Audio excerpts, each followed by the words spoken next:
Dah.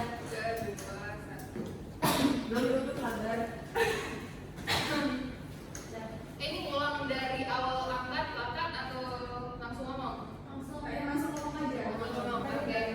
Okay, thank you delegates. So the first is we have Philippines.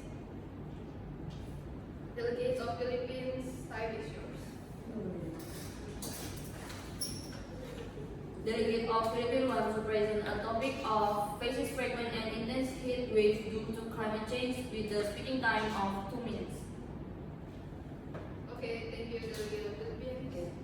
I'm here to talk about the Philippines, country on the front line of the climate crisis, and to make clear that if we don't act now, it will not just be our island, but our entire world that suffer the consequences. The reality of climate crisis in the Philippines, let me paint a picture of what we are living through. In 2022 alone, the Philippines experienced 22 tropical cyclones, and this is not fluke or anomaly, it's a pattern that worsens every year. We are hit by an average of 20 typhoons annually each year.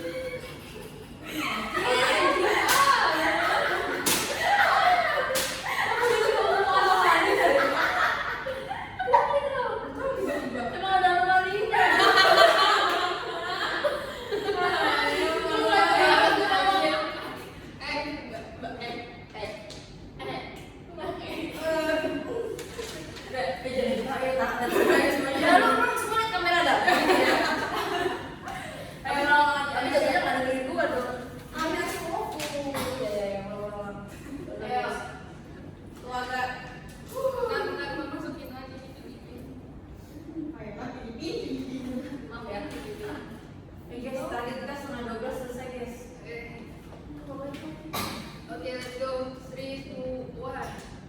Okay, thank you delegates for raising up your placket. Now we get into general speaker list. The first is Philippine times. Delegate of Philippines want to present a topic of Philippines faces frequent and intense heat wave due to climate change with a speaking time of 2 minutes. I'm here to talk about the Philippines, a country on the front line of the climate crisis, and to make clear that if we don't act now, it will not just be our island but our entire world that suffer the consequences. The reality of climate crisis in the Philippines, let me paint the picture of what we are living through.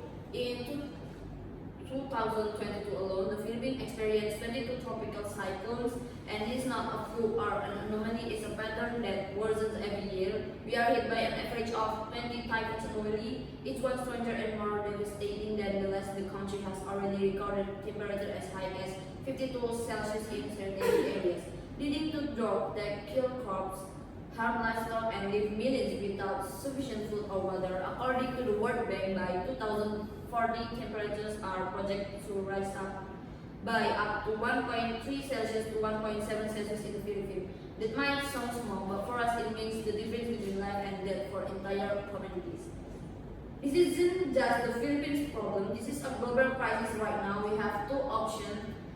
Do nothing, let this island sink, let millions perish, and allow climate change to destroy everything. Our oceans will keep warming, our island will keep drying, and our leaves will continue to fall apart until we no longer have a world to save.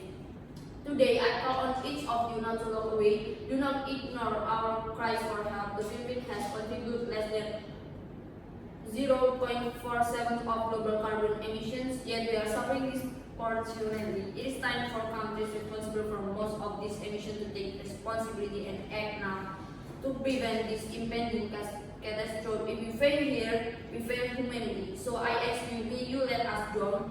Will you let millions suffer for the sake of convenience, or will you act now to protect the Philippines, to protect our world? The time to act was today, but the next best time is now. Yes, thank you delegates of Philippines. Time is up. It's very good. Okay, next is delegate of India. Delegate of India, time is yours.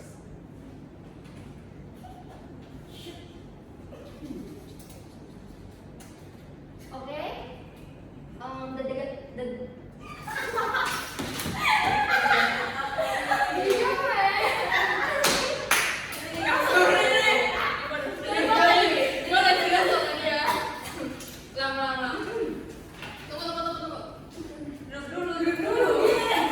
Ih, langsung aja tingkat.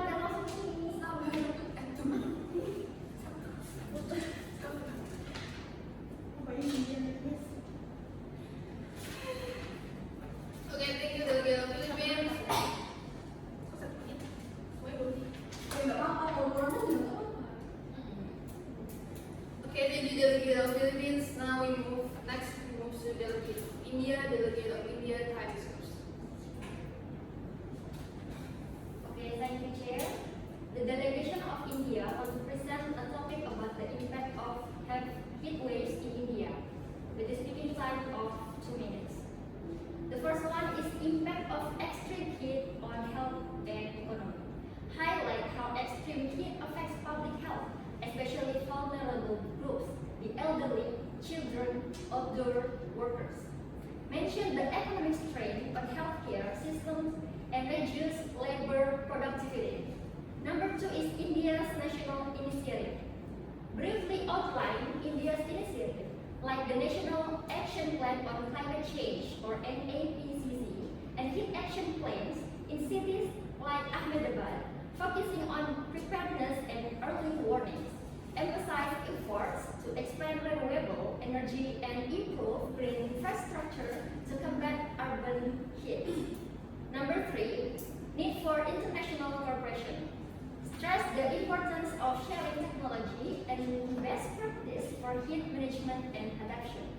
Propose knowledge exchange on cooling technology, green urban planning, and sustainable agriculture practice to mitigate heat impacts. Number 4, advocating for funding and research. Call for increased funding for research on heat adaptation, particularly for developing countries. Suggest the formation of joint fund or initiative to support climate resilience projects and cooling technology development. And then the last one is commitment to a sustainable future. Reinforce India's commitment to climate goals and readiness to work with other countries to address their shared challenges. I give my rest of time to the chair. Thank you. Okay, thank you, Delegate of India. Next is Delegate of China. Time is yours. Okay, hello everyone, Honorable Chair and fellow delegates. I'm Delegate of China, want to present a topic addressing the impact of climate change on extreme heat events and the need for international cooperation to protect public health and build climate resilience. With the speaking time, 2 minutes. As the representative of China, I stand here today in recognition of the pressing climate challenge that transcends borders and affects each of us. The undeniable increase in extreme heat events worldwide is a result of climate change, posing severe health and economic risks, particularly to our most vulnerable population. In China, we have witnessed record-breaking temperatures that have impacted public health, agriculture, and water resources. Our cities and rural areas alike face higher heat-related illness rates, which place additional burdens on our healthcare system. We are committed to addressing this challenge both nationally and through international cooperation. To this end, China has implemented a range of measures, including expanding green infrastructure in urban areas, increasing renewable energy use, and adopting advanced cooling technologies to protect the public health. Our national adapting strategy also aims to strengthen resilience by enhancing early warning system, expanding the health action plans, and promoting public awareness of the danger of extreme heat. Yet, we recognize that unilateral action is insufficient. Climate change knows no borders, and we believe that collective efforts are vital. China encourages more extensive knowledge sharing between nations, particularly in developing cooling strategies and urban planning that reduce the urban heat island effect. We also advocate for further investment in research to better understand and mitigate the links between climate change and extreme heat events. Together, we must safeguard public health by addressing the root causes of climate change and preparing resilient systems to protect the well-being of our people.